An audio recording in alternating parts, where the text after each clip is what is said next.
మోకాళ్ల నొప్పులు, gas, gut health వంటి సర్వ రోగాలకు నివారణి అరుణ యోగా ఆముదం.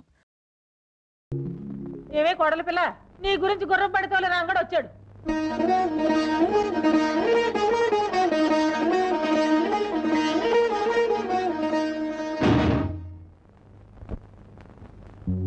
ఏమి చింగు చింగున లేడి పిల్లలా వచ్చి మెడ ఎగరేస్తూ కోడి పిల్లలా చూస్తున్నావు? రంగడి కోసమా? అసలు వాడు రాలేదే. నీ మనసులో వాడు ఉన్నాడా లేడా అని కనిపెట్టడానికి మా అమ్మని అబద్ధం చెప్పమన్నాను. నువ్వు వచ్చిన ఊపును బట్టి, నీ చూపును బట్టి వాడింకా నీ మనసులో ఉన్నాడని తెలుస్తోంది. ఈ మొగుడు వచ్చాడంటే ఒక్కసారైనా ఇలా ఎగురుకుంటూ వచ్చావా? రాలేదు. కానీ రంగ అనగానే చింగున వచ్చావు. అవునా కాదా? అవును, వచ్చాను. అతని కోసమే వచ్చాను. ఓసిన చిన్ననాటి పెళ్ళామా? వాడి కోసం వచ్చానని ఎంత ధైర్యంగా చెబుతున్నావే? అవును, రంగడితో ఒక విషయం చెప్పాలనే వచ్చాను. ఒకప్పుడు దేవాలయంలో ఉండే ఈ ఇల్లు ఈ మధ్య అరణ్యంలా మారిపోయిందని, ఇక్కడుండే మనుషుల మధ్య మానవత్వం లేని మృగాలు వచ్చి మకాం పెట్టాయని చెప్పడానికే వచ్చాను. శ్మశానం లాంటి ఇక్కడికి వచ్చి పిశాచాల లాంటి వీళ్ళ చేత మాటలు పడొద్దని, ఇంకెప్పుడు ఇక్కడికి రావద్దని అతనితో చెప్పడానికే వచ్చాను.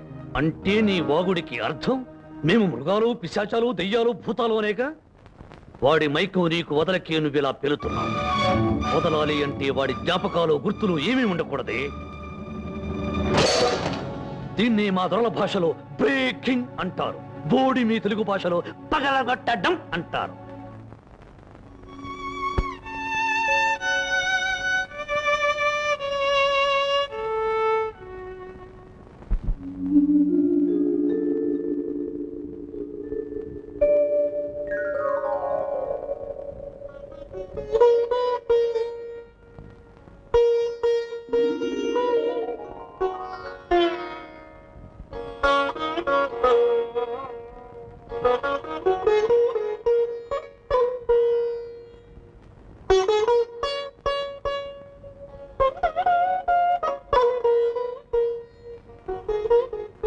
లక్ష్మి, అక్కడ నువ్వు నాటే మొక్క పువ్వు పూచే నాటికి మన ప్రేమ ఫలించి, పెద్దలు దీవించి మన పెళ్లి జరిగిపోవాలి.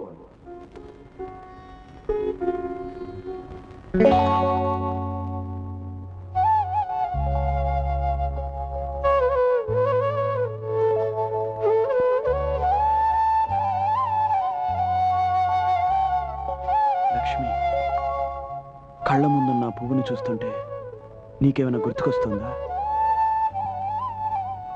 లక్ష్మి, మన ఆశలకు రూపమైన పువ్వు ఏమడుగుతుందో తెలుసా? తను పూచే సమయానికి ఒకటి కావాలనుకున్న మనం ఎందుకు కాలేదు అని అడుగుతుంది. జవాబేం చెప్తావు లక్ష్మి?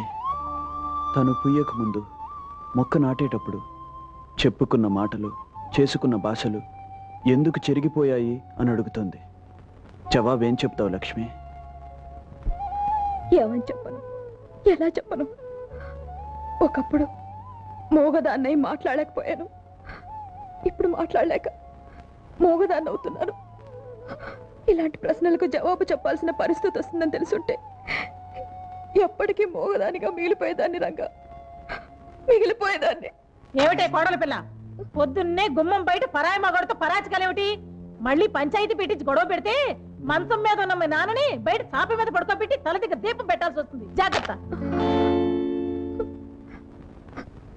రంగా, కొన్ని పువ్వులు పోయకుండా రాలిపోవడమే మంచిది.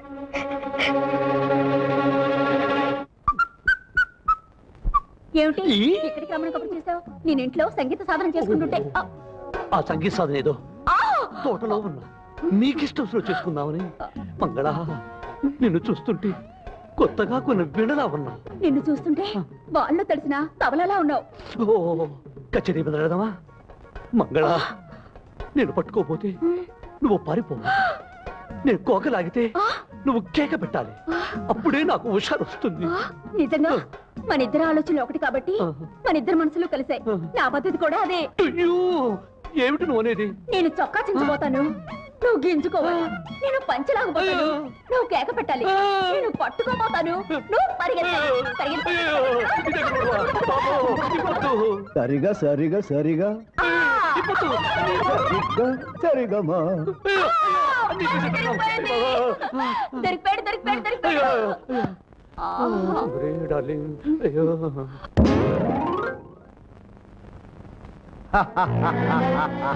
జీతమే కొట్టిన జమీందార్ నీ కూతురు పనిసరి పనిసరి. బలవంతం నన్ను మోసం చేయవు కదా. ఈ బలవంతురావు నమ్మిన వాళ్ళు ఎప్పుడూ మోసం చేయడు. నమ్మకపోతేనే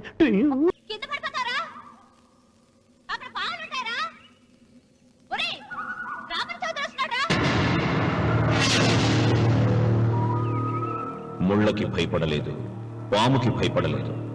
రామన్న చౌదరి పేరు వినగానే రాతిబొమ్మలా ఆగిపోయాడు. అవును, రామన్న చౌదరి చిన్నవాళ్లకి చిరుత పులి, పెద్దవాళ్లకు పెద్ద పులి. ఎవరితను? రాయలసీమ రామన్న చౌదరి తాతలు వారి కాలంలోనే సీమను వదిలి ఈ ప్రాంతంలోనే స్థిరపడ్డారు. వేలాది ఎకరాలు సంపాదించి జమీందారులుగా ఖ్యాతి పొందారు. అందుకే రామన్న చౌదరిని అందరూ రాయలసీమ రామన్న చౌదరి అంటారు. గుమ్మం దాటవలసి వస్తే నల్ల చొక్కా వేసుకుని బయలుదేరుతాడు. వీధి గుమ్మాన్ని వదిలిపెట్టి పెరటి గుమ్మం వైపు నుంచే వెళతాడు. ఎందుకో? ఈమె సీతారత్నం. రామన్న చౌదరి అడుగులో అడుగు వేసి అతను మడుగులో దిగమంటే దిగే భార్య.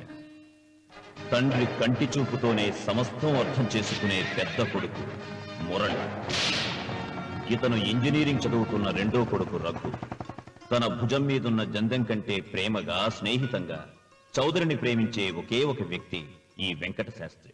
ఇంతమంది తనను ప్రేమించినా రామన్న చౌదరి మాత్రం భూమిని ప్రేమిస్తాడు. తన కండతో, తన అండతో, తన మొండితనంతో కావాలనుకున్న దాన్ని ఆక్రమిస్తాడు. కాదన్న వాళ్లను కాల రాస్తాడు. ఈ భూమి మొత్తం నాది అని ఒక మ్యాప్ వేయించుకున్నాడు. ఈ కనిపించే మ్యాప్లో 90% అతను ఇప్పటికే ఆక్రమించుకున్నాడు. ఈమె పేరు నాగసులోచన. ఈ ముసలమ్మ నాగసులోచనకు బామ్మ. వీళ్ళ 5 ఎకరాలను మాత్రం ఆక్రమించుకోకుండా వదిలిపెట్టాడు రామన్న చౌదరి. అంతేకాదు, నాగసులోచనకు అప్పుడప్పుడు డబ్బు సాయం కూడా చేస్తుంటాడు. ఇక మిగిలింది ఇదిగో ఈ సుబ్బారాయుడి 10 ఎకరాల పొలం. గుండె బలం తనకుందంటాడు. ఇతను పహిల్వాన్ పాపారా తన 15 ఎకరాల పొలం రామన్న చౌదరికి ఇవ్వనని అడ్డం తిరిగాడు. ఈ సాంబశివరావు తనకున్న 30 ఎకరాల పొలం ఇవ్వనన్నాడు. ఏ పనైనా తెలివితో చెయ్యాలంటాడు ఇతను. ఇవన్నీ ఒకప్పుడు రామన్న చౌదరి తండ్రి పొలాలు. వీళ్లు కౌలుదారు. కౌలుదారి యాక్ట్ కింద వీళ్లు కోర్టుకెక్కి 15 ఏళ్లు గడిచాక గెలిచారు. అందుకే రామన్న చౌదరి కన్ను ఈ మన్ను మీద ఇప్పుడు పడింది. తన కుడి భుజం అన్వర్ని పొలం స్వాధీనం చెయ్యమని సుబ్బారాయుడి దగ్గరికి పంపాడు.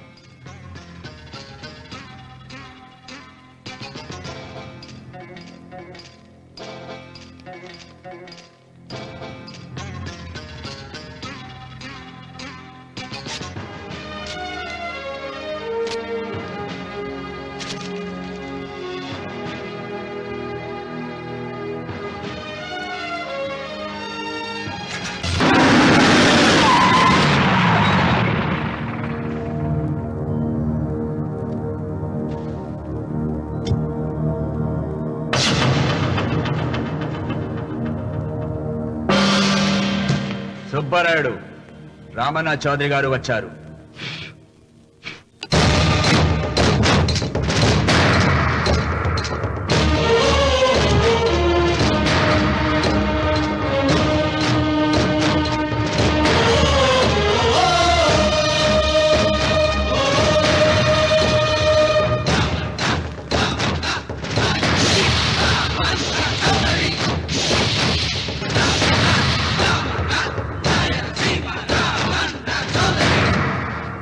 నిన్న కబరు తెచ్చాను కదా, ఇవాళ కవరు దస్తావేజు తెచ్చాను. వచ్చి సంతకం పెట్టు.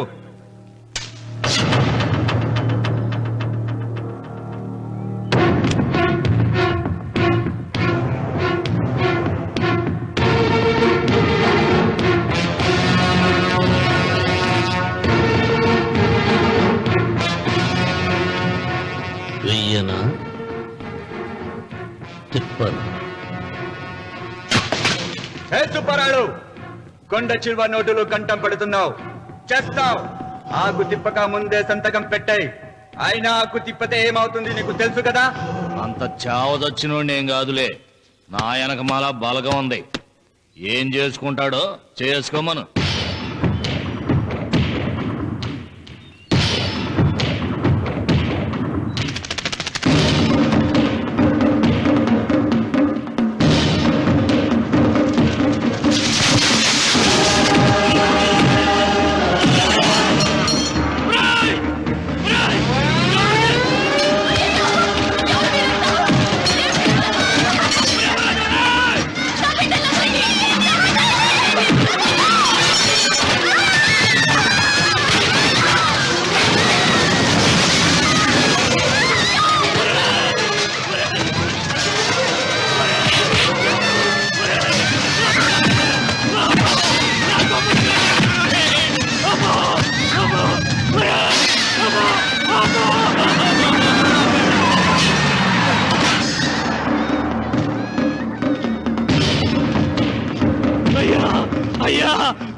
గుడి నాశనం చేయొద్దయ్యా, వద్దయ్యా, నీకు దండం పెడతానయ్యా. నీకు చేతులున్నది మాకు దండం పెట్టడానికే కాదురా, దస్తావేజుల మీద సంతకం పెట్టడానికి కూడా.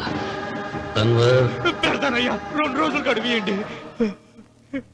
నిన్న జరిగింది మర్చిపోను, నేడు జరగాల్సింది వాయిదా వేయను, రేపు జరగబోయే దాని గురించి ఆలోచించను. ఈ రామన్న పాదం తాకగానే ఈ భూమి నా సొంతం. సత్కపెట్టు.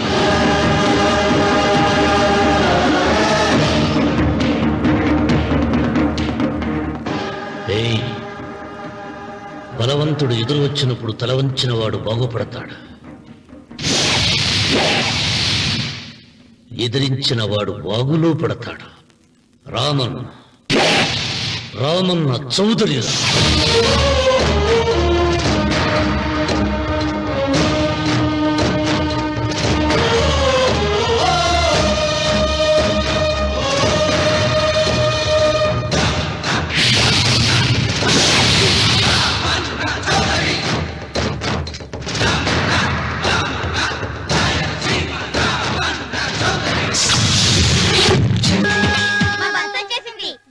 బస్ ఎక్కకుండా ఎలాగమ్మా తప్పిపోయారు? టీచర్, గ్రామాన్ని చూడడానికి వచ్చాం. ఇక్కడున్న అందాల్ని మాత్రమే కాదు, ఒక మంచి మనిషిని కూడా చూసాం. అడిగో అతనే.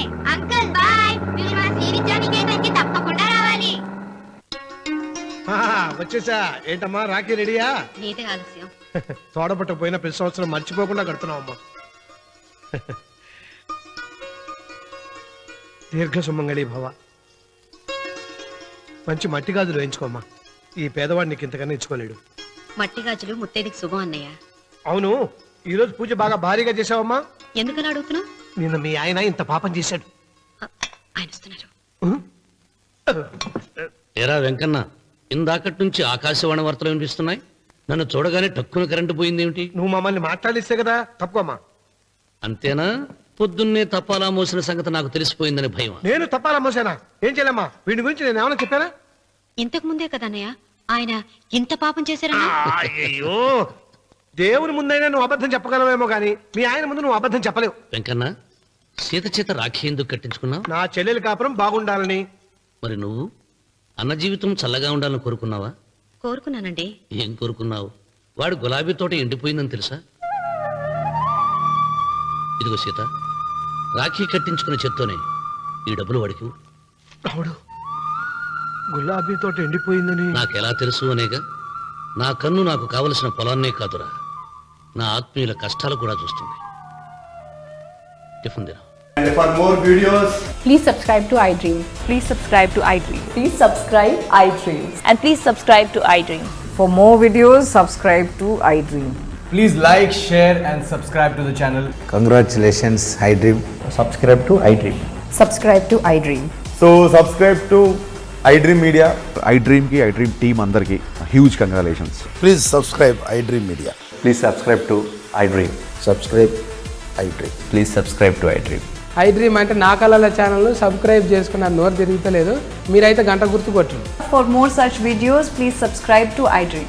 Subscribe to iDream. Please subscribe to iDream. Please subscribe iDream Media. Please do subscribe to iDream. Please subscribe to iDream Media. For best entertainment and information, please subscribe iDream. And don't forget